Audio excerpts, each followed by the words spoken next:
অনুপ্রবেশকারীদেরকে নিয়ে ক্ষোভ, একই সঙ্গে বলেছেন যে ওনারা ক্ষমতায় এসে সুপ্রিম কোর্টের বিচারপতিকে দিয়ে দুর্নীতি তদন্ত করাবেন। যাকে পাশে বসে বলতে সেই তো সক্রিয় ক্ষতিগ্রস্ত। যাই হোক, এগুলো প্রতি মাসে উনি একবার করে আসছেন এখন, যেহেতু নির্বাচন সামনে রয়েছে। নির্বাচনের পর তো এদের টিকিট খুঁজে পাওয়া যায় না। তো যারা দুর্নীতি নিয়ে তদন্ত করার কথা বলে, বিজেপির দুর্নীতির বিরুদ্ধে লড়াইয়ের কি নিদর্শন, গত 10-12 বছরে প্রত্যেকটা জয়েনিংয়ে এখানে বিরোধী দল নেতা, আসামে হিমন্ত বিশ্ব শর্মা, মহারাষ্ট্রে নারায়ণ রানে, কিছুদিন আগে উপমুখ্যমন্ত্রী মহারাষ্ট্রে একটা দুর্ভাগ্যজনক ঘটনায় মারা গেছে, আমি তার নাম করব না, কিন্তু একাধিক ভুরি ভুরি উদাহরণ রয়েছে। যারা এই কথাগুলো বলছে তারা লোক হাসানোর জন্য এইসব কথা বলছে। আর যারা বর্ডার সুরক্ষিত করার কথা বলছে, বিজেপির লোকসভার সাংসদ রানাঘাট থেকে জগন্নাথ সরকার, তিনি বলেছেন বিজেপি ক্ষমতায় এলে বাংলাদেশের সাথে বর্ডার বিজেপি সরকারই তুলে দেবে। এটা আমার কথা না, এটা জগন্নাথ সরকারের কথা। তা অমিত শাহ কি জগন্নাথ সরকারকে শোকজ করেছেন? হয় অমিত শাহ ঠিক, নইলে জগন্নাথ সরকার ঠিক। যদি অমিত শাহ ঠিক হয় তাহলে জগন্নাথ সরকারকে শোকজ করা উচিত। আর যদি জগন্নাথ সরকার ভুল হয় আর অমিত শাহ ঠিক হয়, তাহলে স্পষ্ট করে বিজেপি নেতৃত্বের বলা উচিত। দুটোর মধ্যে তো একটাও হয়নি। কিন্তু লোক হাসানো ছাড়া আর কিছু না। अभिषेक अमित शाह कह रहे हैं कि 38% से कब 45% वोट हो जाएगा, दीदी आपको समझ में भी नहीं आएगा। रावण भी सोचे थे राम उनको हरा नहीं सकते, जी, रावण भी सोचे थे राम उनको हरा नहीं सकते, लंका क्रॉस करके नहीं आ सकते। अमित शाह से कह रहे हैं। देखो, पिछला बार भी कहे थे कि 200 पार होंगे। जब लोकसभा के चुनाव था तब भी देश के प्रधानमंत्री खुद बोले थे कि सबसे अच्छा प्रदर्शन हमारा बंगाल से होंगे।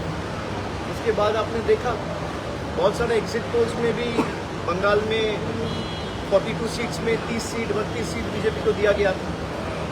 जब बैलेट बॉक्स खुला तब आपने देखा बाजी पलट गया। तो वो प्रेडिक्शन करेंगे, ये केडर को मोटिवेट करने के लिए एक उनका तरीका है, एक प्रयास है, वो करें, उसमें कोई दिक्कत नहीं है। लेकिन मैंने जो बोला है कि आप कुछ भी कर दो, बंगाल में तृणमूल को आप वीक नहीं कर पाओगे। क्योंकि आपने 5 साल 7 साल 10 साल में आप हर बार आते हो, हम लोग जा रहे हैं रिपोर्ट कार्ड लेके। आपका रिपोर्ट कार्ड आप बताइए ना, बंगाल के लिए आपने क्या किया। भाई, अगर देश का गृह मंत्री आता है या देश का प्रधानमंत्री आता है, बंगाल के लोग तो खास करके जो बंगाल में रहते हैं वो तो यही चाहेंगे कि हमारे लिए क्या किया उसके रिपोर्ट कार्ड बताएं।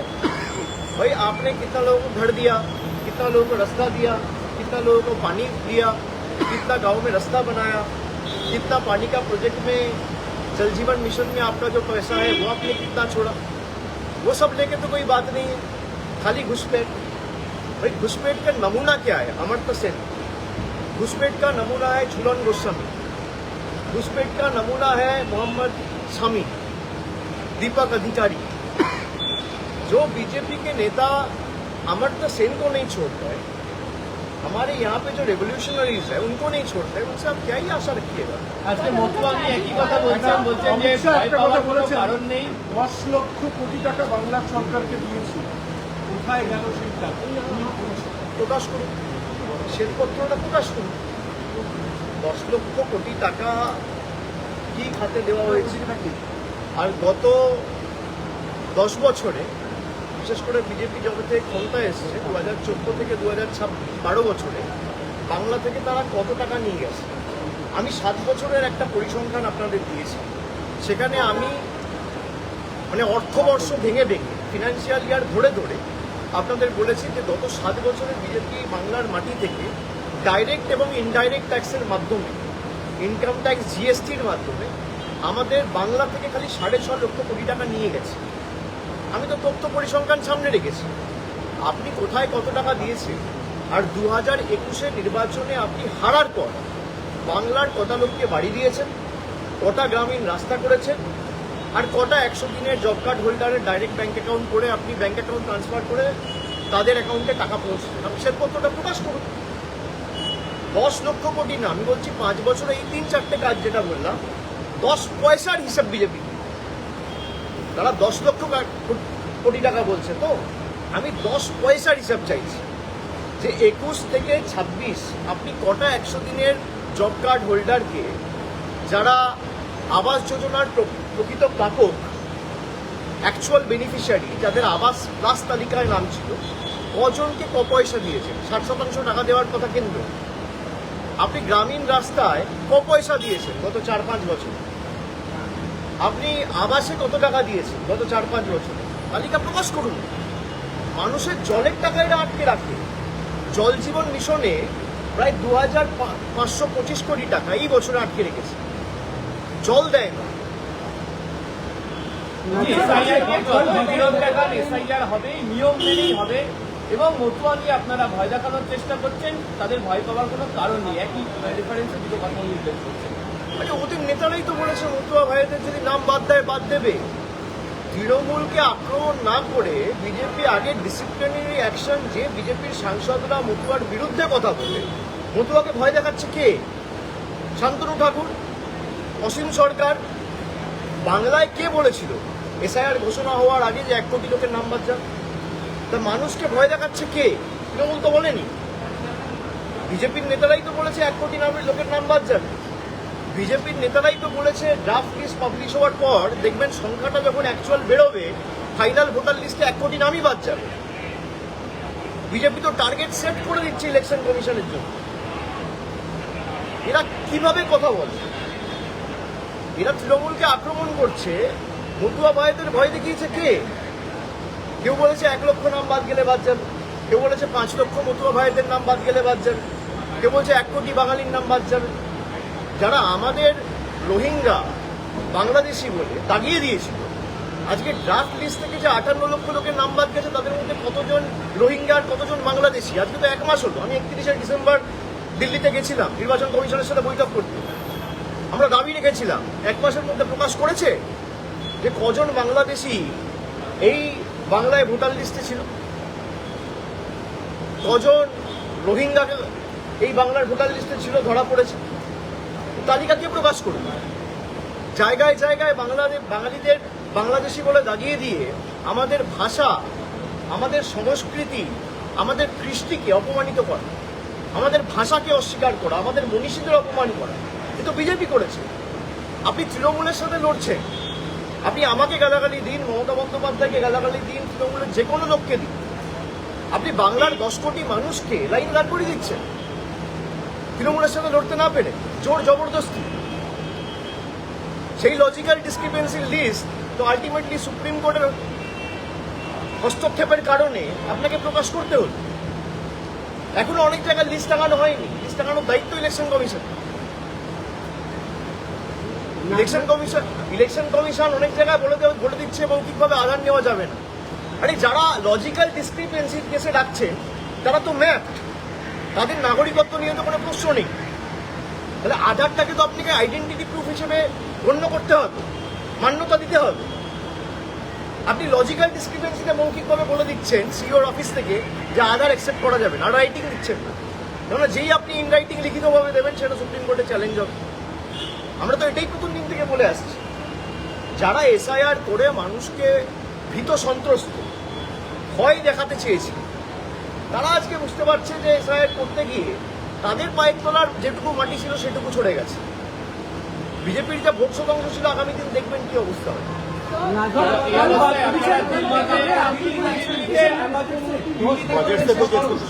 একজনই আরেকবার বলুন। নাজিরাবাদের আনন্দপুরের সাম্প্রতিক মর্মান্তিক ঘটনার কথা উল্লেখ করে উনি বলেছেন এটা মুখ্যমন্ত্রী ভ্রষ্টাচারের ফল। একটু অ্যাড করে বলেছেন যে মালিক বিদেশ সফরে গেছিলেন মুখ্যমন্ত্রীর সঙ্গে, এই ঘটনাকে তিনি নীরব মোদী গেছিল মোদীর সাথে। একজন শিল্পপতি হিসেবে স্টেট গভর্নমেন্টের ডেলিগেশনে শিল্পপতিরা যাবে না তো কারা যাবে? আমি সেটাকে সমর্থন করছি। একটা ঘটনাকে নিয়ে পলিটিক্স করে, এটা বিজেপির কায়দা। বিজেপি শকুনের মৃতদেহ খোঁজে আর মৃত্যুর রাজনীতি করে, শকুনের মতো লাশের রাজনীতি। আমি সংবাদ মাধ্যমকে অনুরোধ করবো যে আপনারা তো সমাজের চোখ কান হিসেবে কাজ করে, আপনারা সরকার সমাজের চোখ কান হিসেবে কাজ করে। কোথাও যদি একটা ভুল ত্রুটি হয়, আমাদের সকলকে ঐক্যবদ্ধ হয়ে সহযোগিতা করে একে অপরের সাথে যাতে এই ধরনের ঘটনার পুনরাবৃত্তি না হয়, আমাদের এটা সুনিশ্চিত করতে হবে। অমিত শাহ বলছেন যে আনন্দপুরে যে ঘটনা ঘটেছে তার জন্য মমতা বন্দ্যোপাধ্যায় দায়ী, 1 মাস আগে গোয়ায় যে ঘটনা ঘটেছে তার জন্য তাহলে নরেন্দ্র মোদী দায়ী। পানীয় জল খেয়ে 25 জন মারা গেছে ইন্দোরে, তার জন্য নরেন্দ্র মোদী দায়ী। একটা দুর্ভাগ্যজনক ঘটনাকে নিয়ে একটা মানুষ কত নিচে নামতে পারে যে এই জিনিসগুলোকে নিয়ে রাজনীতি করছে। একটা প্রাইভেট গোডাউন, তার মধ্যে কে কি পরিস্থিতিতে আছে সরকারের পক্ষে এটা দেখা সম্ভব নয়। সরকার খবর পেয়ে ফায়ার ডিপার্টমেন্ট থেকে শুরু করে জেলা প্রশাসন যথেষ্ট সক্রিয়তার সাথে কাজ করেছে। যাদের গাফিলতির কারণে এই দুর্ভাগ্যজনক ঘটনা ঘটেছে, সেই গোডাউনের মালিক এবং বাউ মোমোর ম্যানেজমেন্টের দায়িত্বে যারা ছিলেন তাদের সবকটাকে সরকার অ্যারেস্ট করেছে, ব্যবস্থা নিয়েছে। এবং এর উপরেও যদি কেউ থাকে, আমরা চাই কেউ যদি এর সাথে ইনভলভ থাকে, সে যত বড় শিল্পপতি হোক, সরকার কাউকে স্পেয়ার করবে না। যারা মমতা বন্দ্যোপাধ্যায়ের সাথে বিদেশ সফরে গেছেন বলে একটা দুর্ভাগ্যজনক মর্মান্তিক বেদনাদায়ক ঘটনাকে নিয়ে রাজনীতি করছে, তাহলে যে নীরব মোদী মেহুল চোকসির বিরুদ্ধে ভারতকে সর্বশান্ত করে 15,000 20,000 কোটি টাকার ঋণ নিয়ে দেশ থেকে পালিয়ে যাওয়ার অভিযোগ রয়েছে, তারা তো নরেন্দ্র মোদীর সাথে বিদেশ সফরে গেছে। ওয়ার্ল্ড ইকোনমিক ফোরামে মোদীর সাথে কার ছবি আছে? নীরব মোদীর ছবি নেই।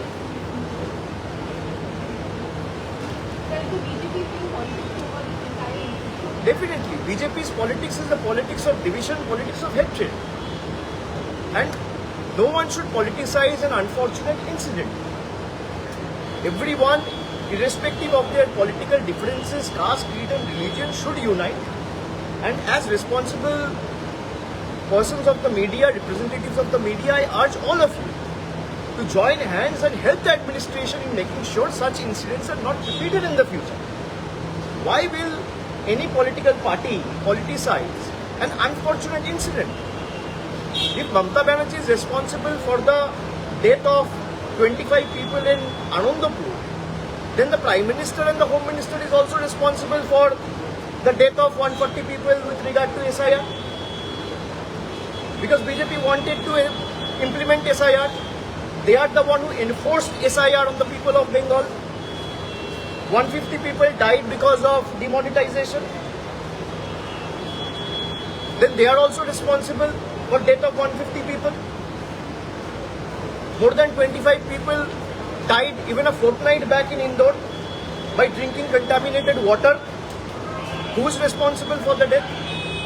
When you're pointing one finger on other, you also have to understand that there are 3 fingers which are pointing towards yourself.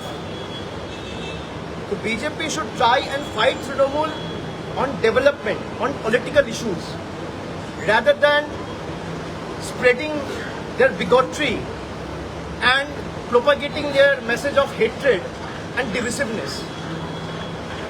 And time and again I have said that Amit Shah is the most unsuccessful and failed Home Minister India has seen from the time we have gained independence.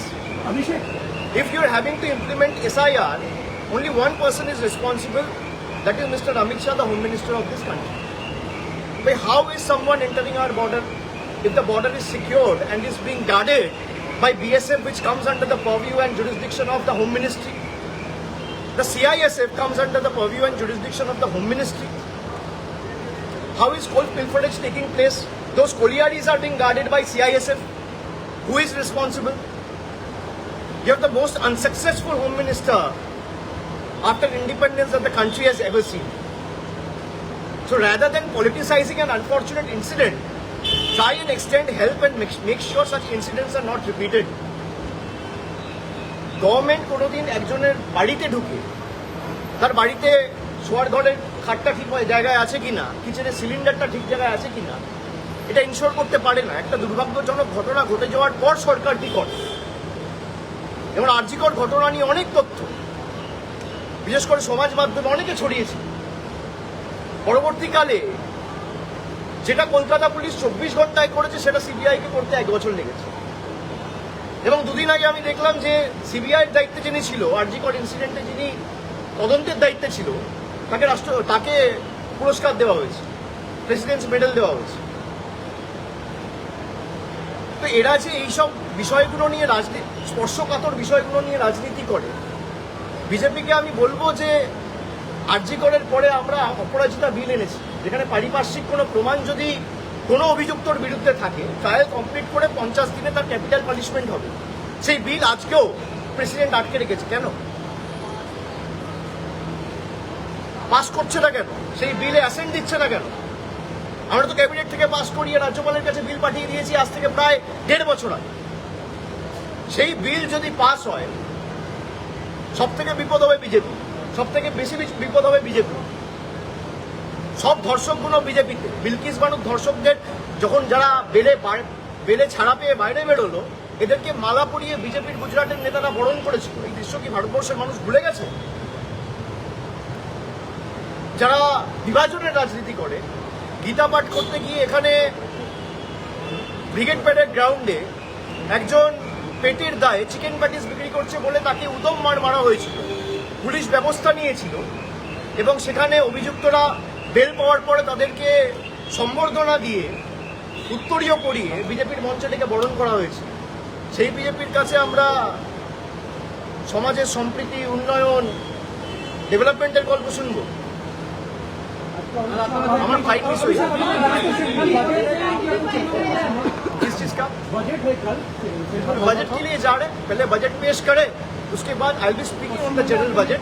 कुछ भी अगर मुझे बोलना होगा I will be speaking. এক একজনকে 3টে করে প্রশ্ন করে। কমিউনিস্টরা এর আগে অনেক ভালো ছিল, তিনি এই কথা বলেছেন। অমিত শাহ বাংলার ইতিহাস জানে না। কিছুটা দিন তো জেলে কাটিয়েছেন, সেখানে যদি সময় করে বাংলার ইতিহাসটা পড়তে, সিপিএম আমলে কিভাবে মানুষ অত্যাচারিত হয়েছে অমিত শাহ ধারণা নেই। অমিত শাহ বানতলা, ধানতলা, ছোটআঙারিয়া, চমকাইতলা, সিঙ্গুর, তাপসী মালিক এগুলো জানে না। অমিত শাহকে আগে বাংলার ইতিহাস পড়ে আসতে বলি, সিপিএম কিভাবে অত্যাচারিত করেছে বাংলার মানুষকে, আর একের পর এক গণহত্যার ঘটনা। আর যারা করেছে, আমি পশ্চিম মেদিনীপুরে সভা করতে গিয়ে বলে এসেছি নাম ধরে ধরে, সুশান্ত ঘোষের যত সাগরে, বেড়া চাপড়ার গণহত্যা, গড়বেতার গণহত্যা, কঙ্কালকাণ্ড, সব এখন বিজেপি। সুশান্ত ঘোষের ডানাতের শুকুর আলীর ছেলে এখন বিজেপি করে। অমিত শাহকে বলুন শুকুর আলীর ইতিহাসটা একবার করতে। শুকুর আলীর ছেলে এখন বিজেপির মেদিনীপুরের যুবর খুব সম্ভবত একটা ওয়ার্ডের টাউন প্রেসিডেন্ট বা কিছু।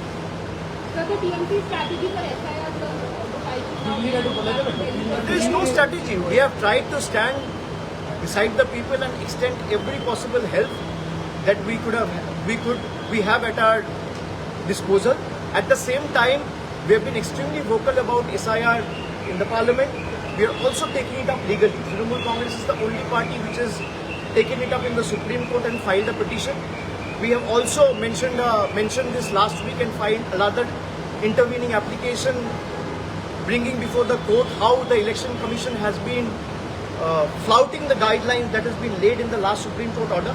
It is supposed to come up for hearing next week. We will continue to put our might and fight it both inside the court and inside the parliament. And also on the ground. রওনা হয়েছেন যাদেরকে মৃত দেখানো হয়েছিল, বেঁচে আছে, আপনার সবার অধিকার আছে। কি হবে কর্মসূচিতে?